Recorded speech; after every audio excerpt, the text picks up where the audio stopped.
Do you want to be healthy?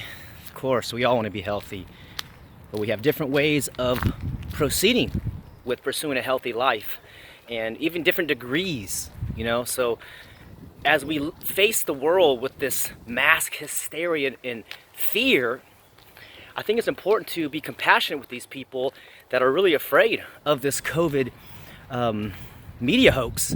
And I'm not saying there's no virus, but hey, Dr. Andy Kaufman on the Del Bigtree show with a Highwire today, he sure said that. And I thought that was very interesting because he's a lot smarter than I am. Take a look at that show. But as we're talking with these store employees, I mean, this is the crazy thing. Just every time I go into a store, I get prepared because I have to assert myself as having a medical exemption. And as I did in the previous video, it's a medical exemption that we give ourselves. You're the highest authority in the land. And the reason we fear government is because they got weapons and they got courts and they got jails and they got intimidation and IRS and all these things. So they're talking about going back to school too. And I know a lot of people want to do that because the schools are effective daycares to watch children. But this is the silver lining on the whole scam or the whole hoax for me, is because schools, if you go through the history of the schools, you'll find out they were created to make obedient soldiers, obedient consumers and clerks, and basically take away the free will of the individual. If you look up Johann Fichte in the 1800s, so I see it's great. I see it's I think it's a difficult situation for parents because you're kind of forced into homeschooling, and I don't even call it what's happening in homeschooling. I call it quarantine schooling, because in real homeschooling you can go to the parks, you can go to the libraries, you can go to anywhere, the stores, the grocery stores. And so we're just seeing a mass hypnotic trance placed on humanity over the last 4 months, and we're starting to see who is awake to their own consciousness, their own sacredness and divine power, and who is not. And I think if you're not there yet, you will be, because these guys are very desperate. Only a despot tyrant puts these types of orders in place. I mean, these are so just vulnerable, and this is why this is the second wave. So it's really, I think the silver lining that schools aren't going back yet, and you can start to help your child, and anybody can help with the homeschooling conversation of what to do, or some of the difficult things of how to go about it. I mean, it's been thousands of years that homeschooling's been around and proven. It's the forced schooling model, which is the new model, and damaging people. And you can look at the history and cause of these school shootings, bullying. I mean, this is a factory of bullying. Get your child out of there. And this is what the Gatto Project is about, and we'll launch shortly, but to help parents in that transition, that bridge, to get them out, and so you can do it confidently, and you don't have to worry about all the craziness of schools, like grades and curriculum and all these things that, socialization, right? These are all questions that have been answered and demonstrated for millennia, and even in modern times, for decades. So also, when you take a look at the show with Del Bigtree, look at the mother in there who has a vaccine-injured child. Two of them, actually. She was a Hollywood actress, and she's like, it's time to speak up now. And she's like, I'm not going to get any more work because I'm speaking out now. And then Del kind of said something that made me think he's going to start like a media platform for entertainment, perhaps. I don't know if that's true or not, so he didn't say that, but this is the other point, is as you stand up, other people find you. They want to support you. And you do have a certain community or a group of people who you hang out with now, but I call the future is my freedom friends. People that know they own themselves. People that know that the violation of the non-aggression principle is critical.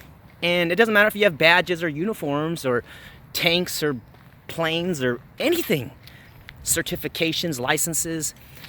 You're either responsible for your life or you're not. You're either free or you're a slave. And this is the conversation that we got to have now, because everybody's saying, you got to obey the rules, Okay, what rules are you talking about?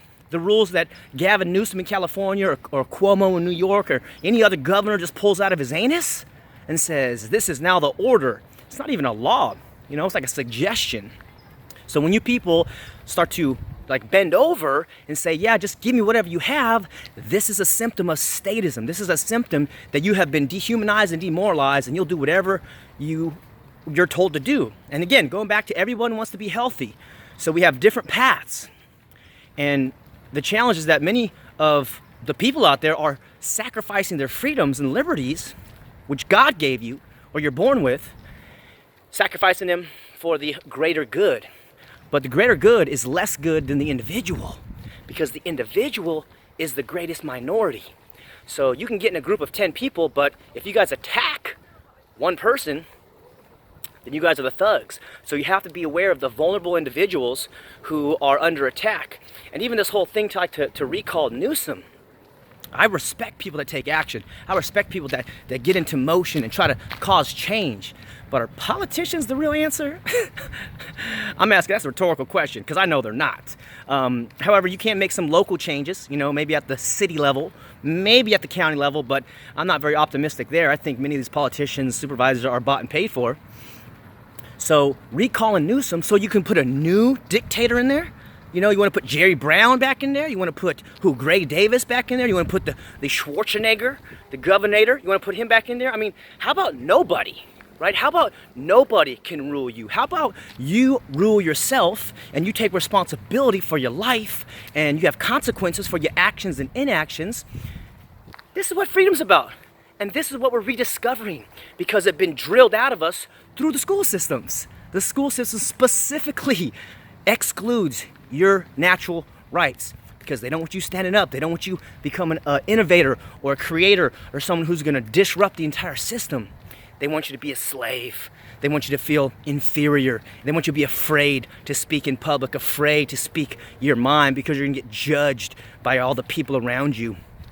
So this is the idea, the whole statist model is based on coercion. It's criminal, and I hate to say it, but politicians are mostly snakes and venomous and vitriolic, and behind the scenes they're two-faced.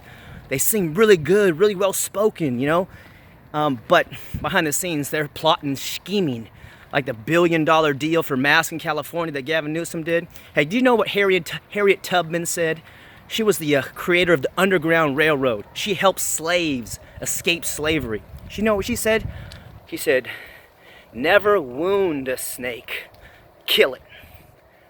Is that powerful? So I'm not saying kill nobody. I'm saying get rid of the position of governor. Get rid of the position of mayor, county supervisors. We don't need these humans to rule us, do we? I don't think so. I think you're smart enough to rule yourself. I think you have a lot of genius and brilliance inside of you that you can figure out life, just as the rest of us have, just as your grandparents and great-grandparents for generations have. I mean, my gosh. I mean, this is what's really a hopeful thing, is these ideas are rising. And all they try to do is divide and conquer us, right? Put the left against the right, and the black against the white, and the Republicans and Democrats, and poor against the wealthy. Well, how about George Floyd? Where'd that story go? Was that even a real story? I mean, my gosh, there's videos of, very skeptical things from that story, but they sure disappeared that story. And that was to divide us, defund the police. Who knows what that's all about? Maybe bring in the United Nations Blue Helmet enforcement agency from abroad with no local ties to this country or history of freedom. So these are some of the thoughts that I have right now, the kind of the silver lining, some of the things to be aware of. I got a lot of respect for people like Lee Allen Baker and Dr. Andy Kaufman and Dale Bigtree. You know why? Because they're standing up speaking their truth. And you don't have to agree with it, but they're sincere and they're honest, and just like many of you. So keep texting and typing and maybe start making some videos or some blogs or some cartoons or doing something, but freedom is gonna win. I believe in you guys. I believe in my ancestors and God and nature and everything that's wonderful and beautiful, because the alternative is straight up global tyranny. And you're seeing that with the tests and all these fascist-like people in the stores. You gotta have a mask, So each day, wake up. You're a hero in this life, speaking for freedom, standing for the truth. Regardless if you lose your career, regardless if you lose your income, regardless if you get attacked and you'll find out you were never alone, and you aren't alone now. So thanks for joining us on the Freedom Lover Show. We're building a voluntary world, one relationship at a time.